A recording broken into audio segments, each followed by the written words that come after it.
ಇವತ್ತು ತುಂಬ ರುಚಿಯಾಗಿರುವಂತಹ ಮೆಂತ್ಯ ಸೊಪ್ಪಿನ ದಾಲ್ ರೆಸಿಪಿ ಯಾವ ರೀತಿ ಮಾಡೋದಂತ ತೋರಿಸ್ತಿದ್ದೀನಿ.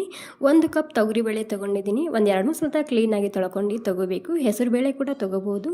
ನೋಡಿ, ಇಲ್ಲಿ ಈರುಳ್ಳಿ ಹಾಗೂ ಟೊಮೆಟೊ ತೊಗೊಂಡಿದ್ದೀನಿ. ಈ ರೀತಿ ದಪ್ಪನೇ ಕಟ್ ಮಾಡ್ಕೊಂಡು ಹಾಕೋಬೇಕು.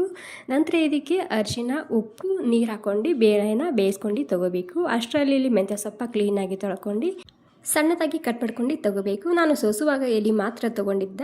ಇಲ್ಲಿ ಬೇಳೆ ಕೂಡ ಬೆಂದಿದೆ. ನೋಡಿ ಎಷ್ಟು ಸರಿಯಾಗಿ ಬೇಳೆ ಬೆಂದಿದೆ ಅಂತೇಳಿ. ಇವಾಗ ಕಡಾಯಿನಲ್ಲಿ ಎಣ್ಣೆ ಹಾಕ್ತಿದ್ದೀನಿ. ಎಣ್ಣೆ ಬಿಸಿ ಆದಮೇಲೆ ಜೀರಿಗೆ, ಸಾಸಿವೆ, ಇಂಗು, ಬೆಳ್ಳುಳ್ಳಿ, ಕರಿಬೇವಿನ ಸೊಪ್ಪು, ಹಸಿಮೆಣಸಿನ್ಕಾಯಿ ಹಾಗೆ ಬ್ಯಾಡಗಿ ಮೆಣಸಿನ್ಕಾಯಿ ಹಾಕ್ಕೊಂಡಿನಿ. ಎಲ್ಲನೂ ಬಾಡಿಸ್ಕೊಂಡಾದ್ಮೇಲೆ ಇದಕ್ಕೆ ಹೋಮ್ ಮೇಡ್ ಪ್ಯೂವರ್ ಆಗಿರುವಂತಹ ಸಾಂಬಾರ್ ಮಸಾಲ ಹಾಕ್ತಿದ್ದೀನಿ. ಇದು ಮನೆಯಲ್ಲೇ ತಯಾರಿಸಿದಂತಹ ಪ್ಯೂವರ್ ಆಗಿರುವಂತಹ ಸಾಂಬಾರ್ ಮಸಾಲ. ಬೇಕಿದ್ರೆ ಆರ್ಡರ್ ಕೂಡ ಮಾಡ್ಬೋದು. ಎಲ್ಲ ತರಕಾರಿ ಸಾಂಬಾರಿಗೆ ಹಾಗೂ ಬೇಳೆ ಸಾಂಬಾರಿಗೆ ಸೂಪರ್ ಆಗಿರುತ್ತೆ ಈ ಮಸಾಲ. ಇಲ್ಲಿ ಮೆಂತ್ಯ ಸ್ವಲ್ಪ ಸಾಫ್ಟ್ ಆಗೋ ತನಕ ಹುರ್ಕೋಬೇಕು. ನಂತರ ಬೇಯಿಸಿದಂತಹ ಬೇಳೆನ ಹಾಕ್ತಿದ್ದೀನಿ. ಅದ್ರ ಜೊತೆಗೆ ನೀರು ಹಾಕ್ಕೊತಿದ್ದೀನಿ. ಎಷ್ಟು ಬೇಕು ಅಷ್ಟು ನೋಡ್ಕೊಂಡು ನೀರನ್ನ ಹಾಕ್ಕೋಬೋದು. ಗಟ್ಟಿ ಬೇಕು ತಿಳಿಬೇಕು ನೋಡ್ಕೊಂಡು ನೀರನ್ನ ಹಾಕ್ಕೊಳ್ಳಿ. ಹಾಗೆ ಹುಣಸೆಹಣ್ಣಿನ ರಸ, ಬೆಲ್ಲ ಹಾಕ್ತಿದ್ದೀನಿ. ರುಚಿಗೆ ಬೇಕಾದಷ್ಟು ಉಪ್ಪು.